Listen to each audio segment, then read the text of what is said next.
Is the NFL actually losing control of its own stars? Because what just happened around Shedeur Sanders has league executives watching very closely. Rumors of massive international interest, shifting power dynamics, and a new generation of financially independent rookies are raising one uncomfortable question: who really holds the leverage now? Draft night was supposed to be a coronation.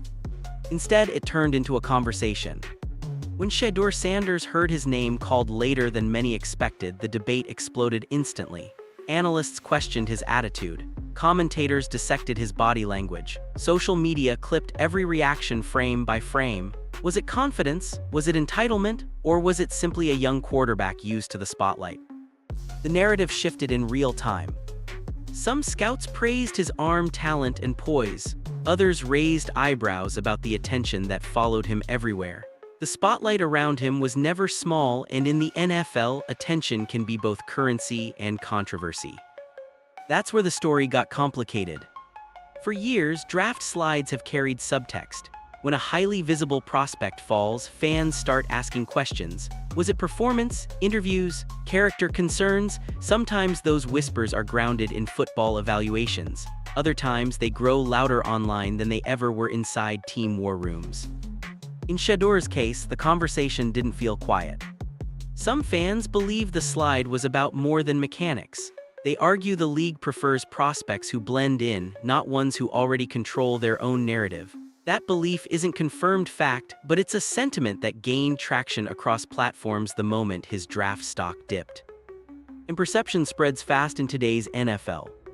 The league has always valued structure. Coaches want focus. Front offices want predictability.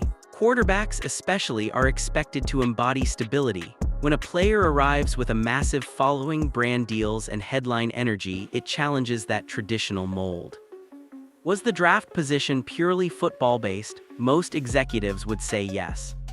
But the online reaction suggested something deeper. Clips circulated, old quotes resurfaced, debates intensified. Suddenly, it wasn't just about where he was drafted, it was about what the league thought of him.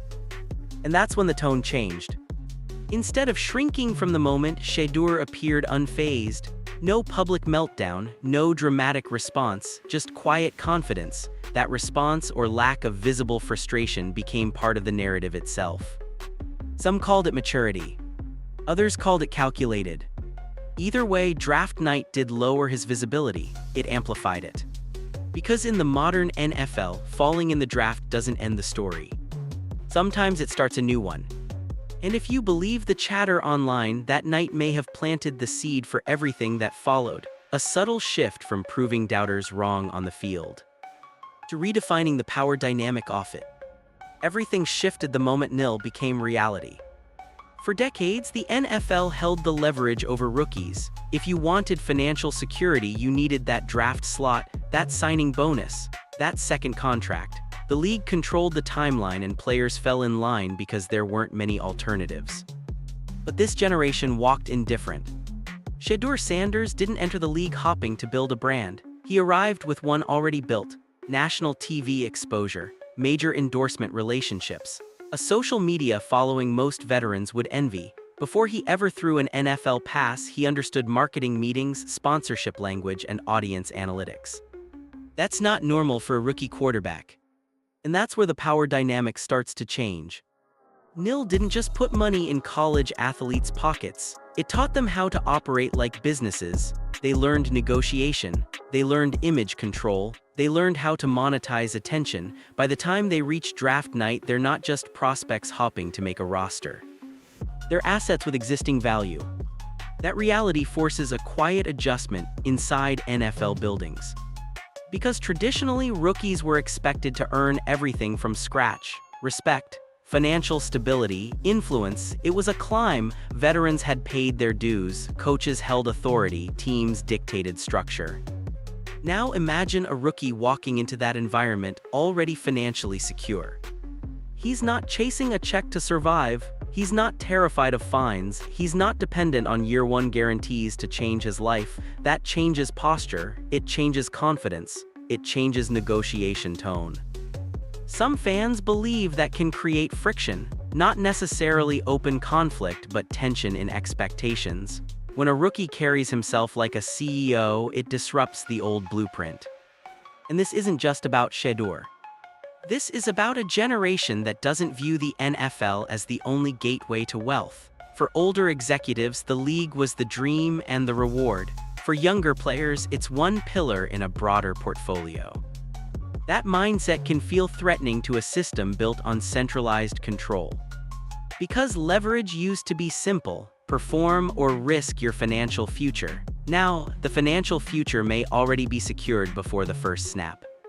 That doesn't mean teams are powerless. Contracts still matter, playing time still matters, championships still matter. But the balance feels different. And if this nil generation continues stacking endorsements, international connections, and independent revenue streams, the traditional hierarchy inside the NFL won't disappear. It will evolve. An evolution in a billion-dollar league rarely happens quietly. Now this is where the conversation turns global. Because over the past few years, one trend has become impossible to ignore: international money is pouring into sports at an unprecedented level.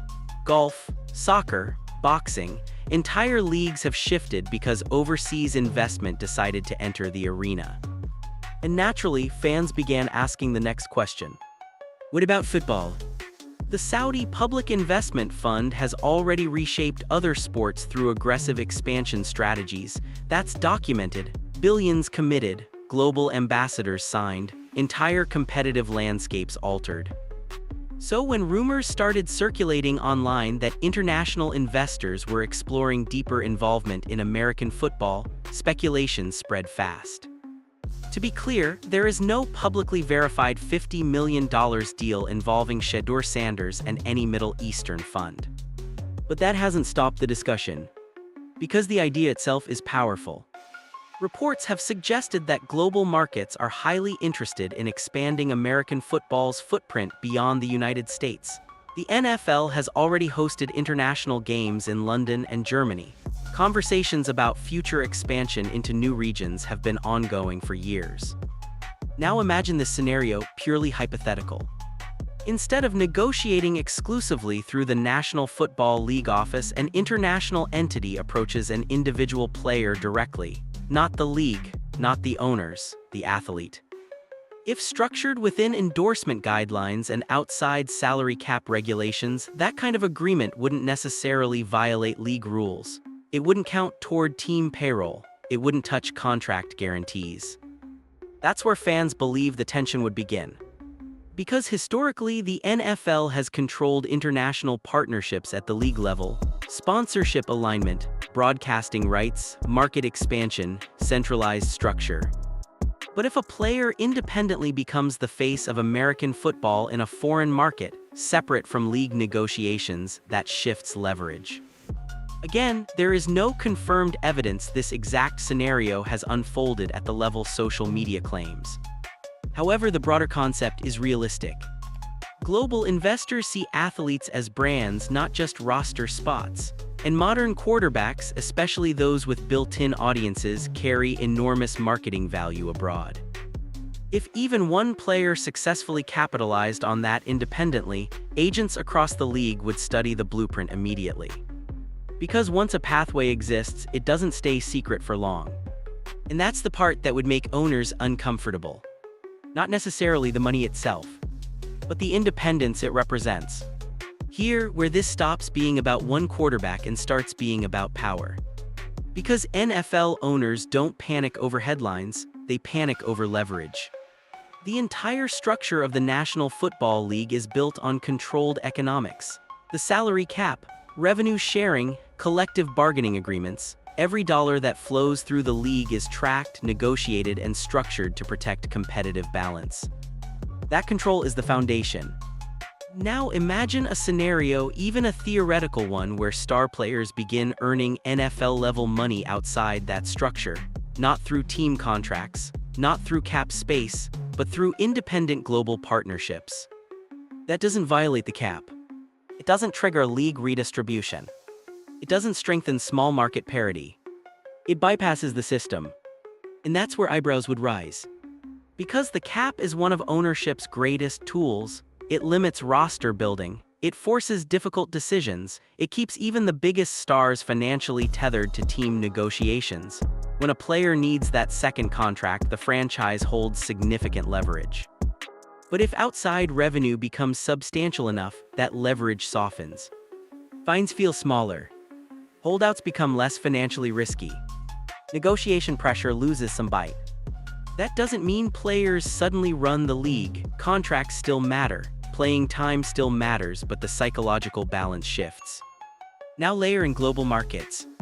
If overseas investors view individual athletes as entry points into American football, rather than negotiating exclusively with the league office, it changes who controls expansion narratives. The NFL traditionally negotiates international games, broadcast deals, and sponsorships collectively. Owners move as a unit. An independent athlete striking global partnerships introduces unpredictability. And owners historically dislike unpredictability. Look at past league debates. When guaranteed contracts surged, discussions intensified. When player empowerment increased in other leagues, NFL executives took notice. Even outspoken figures like Jerry Jones have publicly emphasized the importance of maintaining league-wide financial structure. So while there's no confirmed evidence of emergency meetings over a specific deal, it's reasonable to assume ownership groups constantly evaluate threats to economic control. Not because they oppose players earning money, but because they prioritize system stability. If even one high-profile quarterback demonstrates a path to massive independent income streams, agents will explore similar language in future contracts. Owners would respond, new clauses, clearer restrictions, more defined boundaries. That's how power struggles evolve, quietly in boardrooms. Not through public outrage, through contract language. And once those conversations begin, it's rarely about one player anymore. It's about the future blueprint. Now bring this back to Cleveland, because that's where things get layered. The Cleveland Browns aren't just managing a rookie quarterback storyline. They're managing one of the most expensive contracts in league history. Deshaun Watson is tied to a fully guaranteed deal worth over $200 million. That contract alone shapes the entire structure of the roster. Financially, Watson is locked in. And that changes the optics of everything. When a franchise commits that level of guaranteed money to a quarterback, the expectation is stability. The investment has to justify itself. Public messaging has to remain consistent. Even when performance raises questions, the organization can't easily pivot without massive financial consequences. Now introduce a high-profile rookie into that environment. Not just any rookie, but one with national attention, a built-in following, and growing brand visibility. Even if there's no official quarterback controversy, perception alone can create pressure. Some fans believe the tension isn't about talent, it's about timing. Because when a rookie's popularity starts climbing, media narratives shift. Local reporters begin asking different questions. Social media amplifies every practice clip. Suddenly, what was once a stable quarterback room feels like it's under a microscope. The Browns publicly maintain that competition is part of football. Coaches emphasize preparation. Executives stress long-term plans. That's standard language. But perception operates differently. Watson carries the weight of expectation, a fully guaranteed contract, years of scrutiny, public debate over performance. Every snap matters more when that much money is attached. Meanwhile, a rookie like Shedeur enters with a different type of spotlight, less financial pressure, more curiosity, a sense of upside rather than obligation. That contrast fuels speculation. To be clear, there is no confirmed locker room conflict, no verified reports of tension between the quarterbacks. But in today's NFL, narratives don't require confirmation to gain momentum. They require attention. And Cleveland is a passionate football city. If the rookie shines in preseason, the noise grows. If the veteran struggles, the questions intensify. That doesn't mean the coaching staff wavers, but it does mean the temperature rises. And when financial stakes are that high, every storyline feels amplified. The Browns aren't just managing a depth chart. They're managing perception, investment, and future flexibility. Because in a league built on contracts and control, quarterback decisions ripple through everything. And when two very different financial realities share the same locker room, even normal competition can feel heavier than it looks. Here's the part that might matter more than contracts. Control of the story. For decades, traditional sports media shaped how fans viewed players. Networks decided which highlights aired, analysts framed narratives, reporters influenced reputations. If a quarterback struggled, the criticism dominated headlines. If he thrived, the praise followed the same controlled pipeline. The league benefited from that structure. Messaging stayed relatively centralized, access was managed, interviews were filtered. But that system doesn't function the same way anymore. Shedeur Sanders represents a generation that doesn't rely on traditional outlets to define him. He speaks directly to fans. He posts without waiting for press conferences. He builds engagement without needing primetime television. That independence shifts power subtly but significantly. Because when a player owns his platform, negative narratives lose some force. A viral clip can be countered instantly. A rumor can be addressed directly. A celebratory moment doesn't need ESPN approval to trend. That doesn't eliminate criticism, it changes the battlefield. Traditional media still holds influence. Established journalists still break news, networks still drive major storylines, but they're no longer the only gatekeepers. And that's where tension quietly builds. The NFL thrives on brand consistency. It prefers coordinated messaging, especially from quarterbacks, the face of franchises. When players operate independently online, the league can't fully control tone or timing. Some fans believe this is why outspoken or highly visible players sometimes face heavier scrutiny, not as punishment, but as pushback from an ecosystem adjusting to decentralization. Again, that's speculation, but the pattern is worth noticing. When athletes build massive digital followings, their leverage extends beyond the field. Sponsorships grow, international visibility increases, media dependence shrinks. A quarterback with millions of followers can promote partnerships instantly. He can rally supporters. He can shape perception during controversies without waiting for a press release. That level of autonomy didn't exist 20 years ago. And it changes negotiation dynamics. Because influence equals value. If a player drives engagement, merchandise, and global attention independently, his brand becomes portable. It isn't confined to team markets, it travels. For traditional media, that means adapting. For the league, it means coexisting with a new reality. The spotlight is no longer assigned. It's owned. And once players realize they don't need permission to tell their own stories, the balance between league messaging and athlete branding doesn't disappear. It evolves. Quietly, but permanently.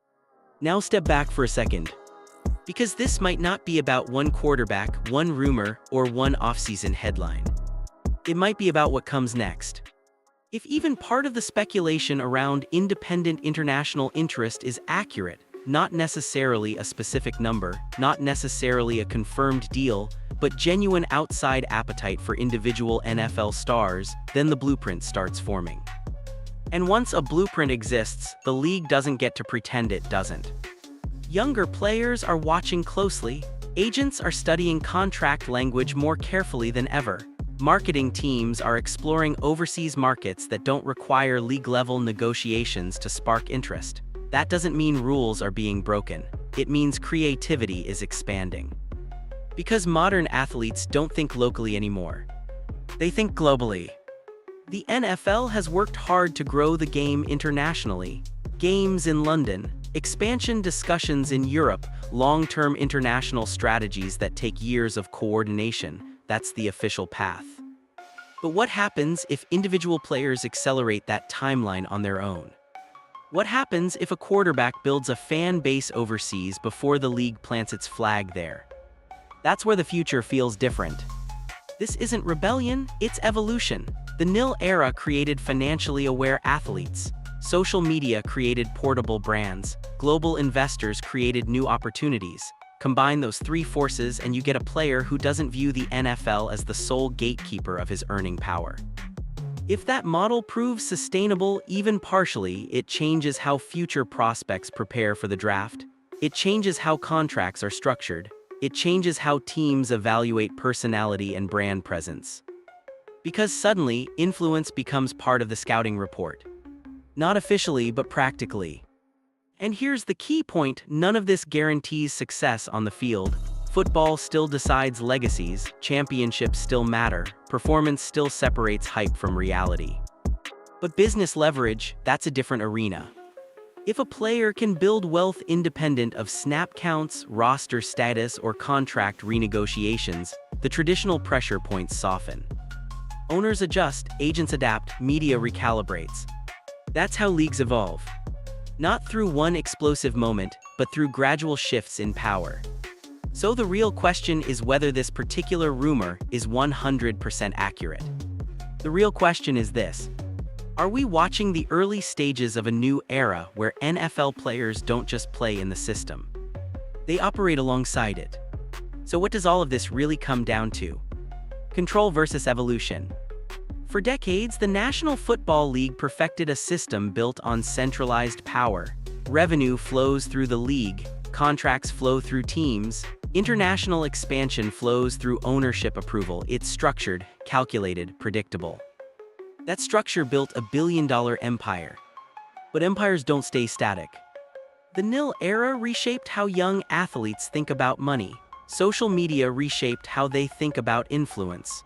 Global investors reshaped how they think about opportunity. When those forces collide inside a league built on tradition, friction is inevitable. Not chaos. Friction.